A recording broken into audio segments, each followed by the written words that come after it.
Year one of the Mark Pope era is off and running in Lexington, Kentucky. Helping us talk all things Wildcats basketball, our good friend Nick Rousch of Kentucky Sports Radio. He joins the show once again. Nick, what's going on, man? Appreciate you taking the time. Excited to chat with you once again, my friend. I am too. Typically, we're talking football, but I hate being that guy because I know a lot of football players hated being that guy. But basketball season was welcome this year, and unlike some previous years, Mark Pope he's really got things humming early with some top 10 wins over some big names in the non-conference season, which is what you needed because this SEC basketball. I mean, it's unforgiving this year. It's as good as it's ever been. So it feels it's very I'm in the city of Louisville, so a lot of Louisville fans will roll their eyes at me when they hear this because they've watched some really bad basketball, but it was getting rocky there in the John Calipari era. Mark Pope's got them playing a fun brand of basketball, and they're winning some big games as SEC play gets going.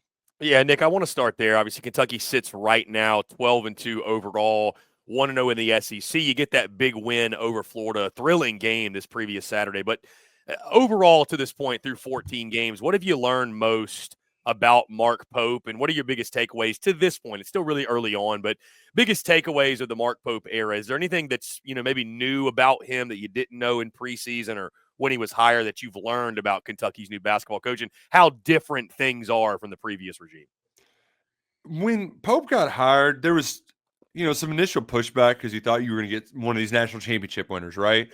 And then if you dug into it a little bit more, you're like, you know what? I can buy into this style, right? Because Nate Oates, Todd Golden, they were doing this. We're going to be heavy on offensive efficiency, three-point shooting, layups. We're not going to take a lot of long twos. And so you kind of bought into that. The part that really, I think, got a lot of people, he's a smart guy. He was at Columbia to be a doctor. So hearing him talk and hearing how thoughtful he is and how enthused he was, like, that checked a lot of boxes. But the big one for a lot of people, the big one for me was just how important the coaching is. And, we weren't dummies, but when you take the sideline clips of what's being said in the huddle now versus what it was, Cal, play hard, strain, At the end of the Duke game, they're saying, hey, Cooper Flagg's going to get the ball. You got to have a championship chest. You got to go in strong. He's going to go spin move. Bring the double then, rip the ball. We're going to go score. We're going to go win the game. And what do? That exact thing happens, right? The scouting work, the coaching work, back-to-back plays. They're able to force turnovers on the future NBA draft pick where the talent is the talent, Chris, but it can level itself out with good coaching. And I think that sort of really helped the belief that everybody has, the buy-in where, that can get a little rocky and that can be hard to do with a lot of newcomers and even experienced newcomers. But that sort of buy-in was there early in game 3 and that comeback win over Duke.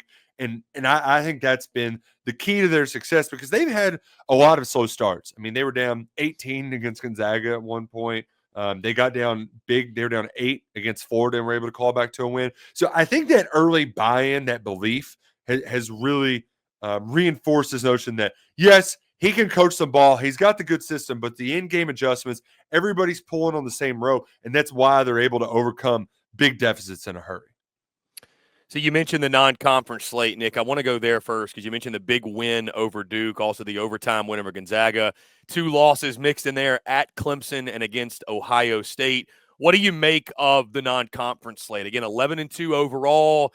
When you looked at some of the opponents on that schedule, I feel like 11-2 would have probably been deemed a success. Is that fair to say through those 13 games, 11-2 a successful start to the year? Yeah, there was 5 big non-con games. To varying degrees. Duke, Gonzaga, which you mentioned, Ohio State, which was a loss, and then Louisville and Clemson. I think I got all 5. And you're like, if you go 3-2 there, we'll take it. And you weren't really sure which ones they would be.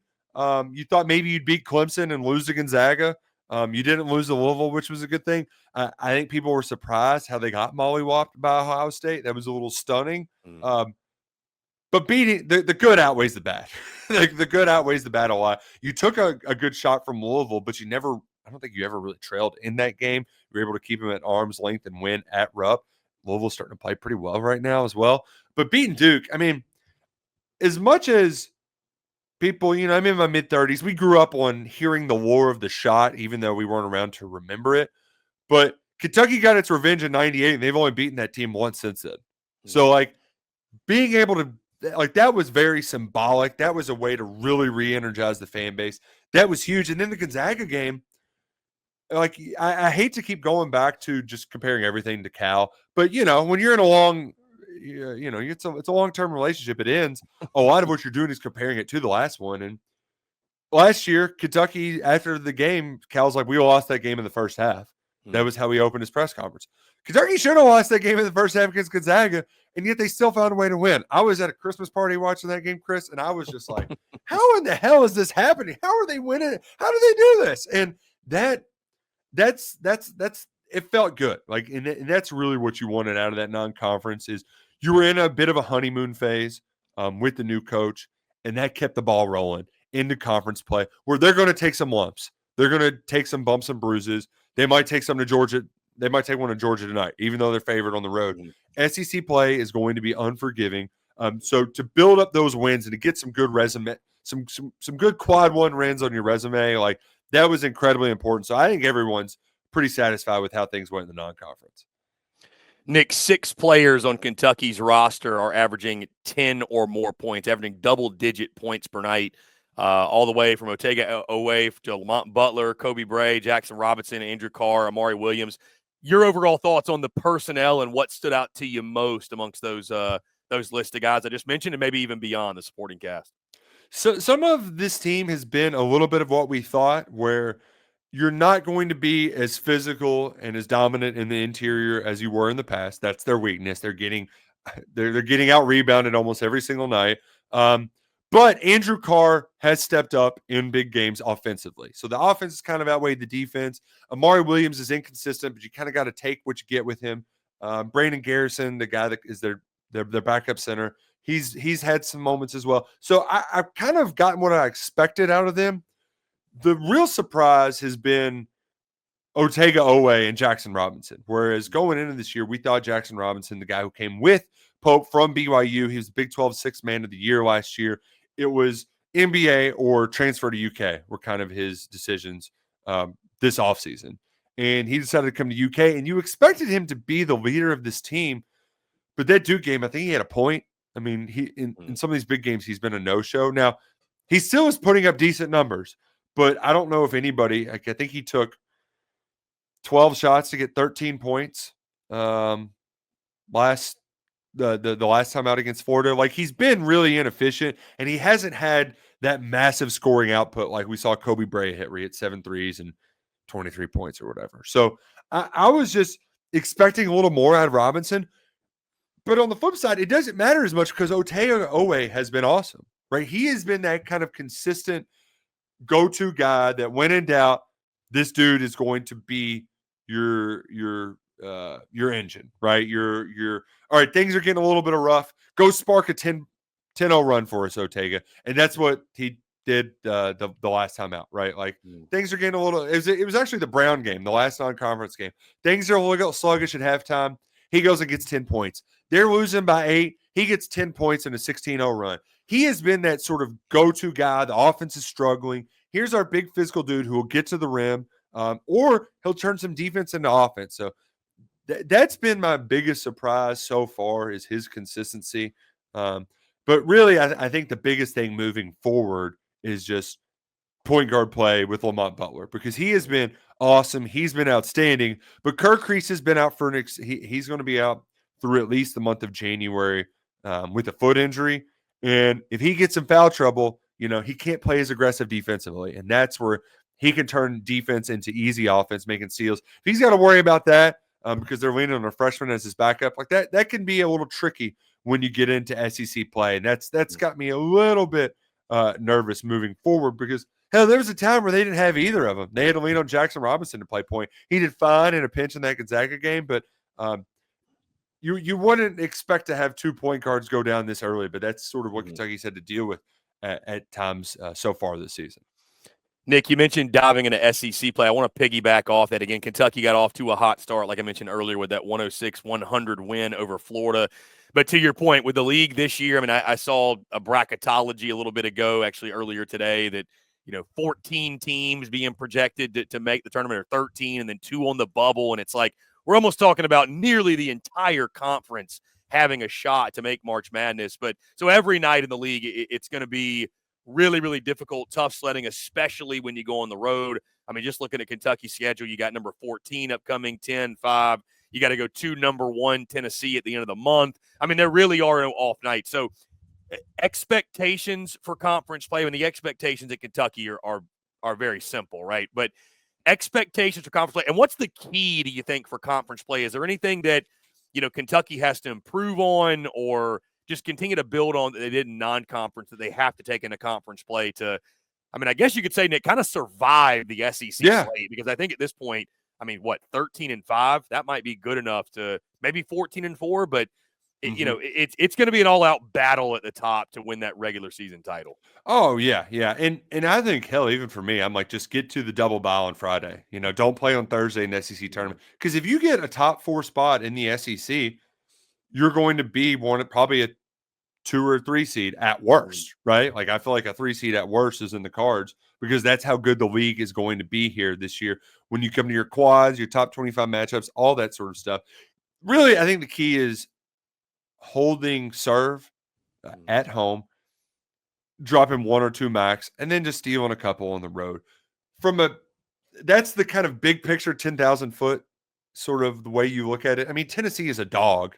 They're the number 1 team in the country, and they're an underdog on the road. Like, that's the kind of world we're living in SEC play. And that's what made the Florida win so big, is that, like, when you have a chance to close out a team like that at home, you got to do it. You got to be able to do it. They were able to hold on late. Andrew Carr hit a big 3 in that game to put him out of reach. But I think that game is going to look a lot like a lot of the Kentucky games you see this fall. And what I mean by that specifically is them getting their asses kicked on the glass. And for me, a lot of it is like, I can outweigh some of the bad with, if you do enough good in the interior, right? Like, if Andrew Carr is hitting a couple threes, if Amari Williams is efficient offensively, then it outweighs some of the lack of rebounding. But you can't just I forgot what other game it was this year where they were down like 16 points, 16 rebounds at halftime, and got it to almost even by the time the game's over with. Like, if you can give up some second chance points, but, like, hey, when you miss a free throw, or the other team misses a free throw, don't let them get another chance at the ball, right? Like, just do the bare minimum, eliminating the second chance points, because that's where teams are going to kill them. Like Alabama with Cliff Murray and the big, I forget his name, the big white dude that transferred from South Dakota or North Dakota or whatever. And why I can't think of his name right now. Like, those guys are going to kill Kentucky on the glass. Auburn with and now I'm just forgetting all of my names off the top of my head right now, and it's really bothering me. But Auburn's awesome in the paint as well. Why can I not think of their best player's name right now? It's killing me. But yeah, he's at the Braids. He's been there forever. He was at Morehead State. Oh, I feel like a real big Janai Broom. Gosh, why can I not think of his name? But, like, all of these SEC teams are really stout in the paint. And so I think that's going to be their Achilles heels. There's going to be a couple games where they just give up too many offensive rebounds and second chance points, and it's going to be the dagger. Can you do enough offensively to outweigh your deficiencies? Because they're just not going to get bigger than Cliff Murray. They're not going to become better rebounds than Janai Broom. That's just life in they just don't got it. So can you do enough to outweigh the bad? That's the trick to surviving an SEC for Kentucky. Nick, obviously this team is going to evolve and change. The season goes on, again, the grind of the SEC slate. But when you look at this group, is this a group that in Mark Pope's first year can compete for a national championship? Is it a ceiling of a Final Four, an Elite Eight? Like, when you look at this team, because, again, if you can make it through the SEC and, like you said, finish in the top 4, you're going to be one of the best teams in the country. But, I mean, what's right now as you look at them? Again, they're going to change a lot. But as you look at them, how do you project this team? What do you think this team is capable of in Pope's first season? I was very hesitant to put lofty expectations right away on Mark Pope, because, you don't want to overpromise and underdeliver. But if you look at history, really that first year bump for Kentucky coaches is about as good as it gets. I mean, Cal had 2 losses going in the NCAA tournament. Pitino was dealing with probation, so it was a little different, but Tubby won a national title. I think Joby Hall was in the Final Four within 2 years. So, but I did initially be like, you know what, get to the second weekend, we'll be happy. But those come from behind wins. Like, they show you that you can get to a Final Four. What's really going to how good are you at your worst? That's what I ask for when it comes to the NCAA tournament, because it's one thing to get hot and win like 3 or 4 games in a row. NC State, we just saw them do that last year. You can get hot at the right time and just be in fuego until you get to the final destination. But to win it all, you got to win some games playing your worst basketball. And for me, it's just going to be like, how well do they hold up when the shots aren't falling on the road in SEC play? Can they grind out a game like Saturday against Mississippi State at the Hump? It's going to be a rowdy atmosphere, 8:30 tip-off. Sure, it's going to be packed. Those games are going to tell me a lot about how high the ceiling actually is. Because when Kobe Bryant's hitting 7 threes and you're shooting 55% from the field, you ain't losing a whole lot of games, right? So they're Final Four good. They're good enough to get hot in a vacuum. But can they still grind out wins when they're not at their best? That's going to tell me if they're national championship good. You know what? But if they go to Final Four, I'll be over the moon. I'm not going to be picky. Just for the love of God, get out of that first weekend of the NCAA tournament. Win a couple SEC tournament games. We're begging for it. Especially this year. I mean, that thing's going to be loaded in Nashville. There's going to be so many good games happening. It's going to be packed arenas. Man, it just means more, Chris. It just means more this year. It just means more indeed. Nick Rousch, Kentucky Sports Radio. Nick, appreciate you taking the time as always. Let folks know what y'all have going on over at KSR, because obviously we're in the heat of basketball season. I know you guys have content bleeding out of the eyeballs over there. Oh, yeah. We're cooking with grease, with gas, whatever you want to cook with. We got it, KentuckySportsRadio.com. The message board's really firing all cylinders now. If you want to join KSR Plus, UK1 will get you on there to check it out. 2 months for $1. And I'm online at Roush, ROUSH, KSR on Twitter. So we got tons of stuff. I know everybody subscribed to your YouTube feed. We got a lot on our YouTube feed as well. So appreciate you having me on, Chris, to talk some hoops. I know the SEC, everybody's kind of boohooing like, SEC football's down. They've only got one playoff team, and it was a team in there. No, just pipe down, everybody. It's the best basketball conference out there, too. It's going to be fun. And then we're going to get a little routine of Tuesday, Saturdays. It's going to be a loaded slate. So just sit back, pop it on, enjoy some good basketball this year. I'm fired up for it. It takes a little while. I don't know about you to flip the switch from sports. But once we get through these playoff games this weekend, then I'm really going to be dialed into hoops. And I know you will be too over on SEC Unfiltered. Nick, listen, the SEC is a basketball conference now. We got to embrace it, right? We got to embrace it. Nick Roush, again, Kentucky Sports Radio. Nick, always a pleasure, man. We'll definitely do it again soon. Appreciate it.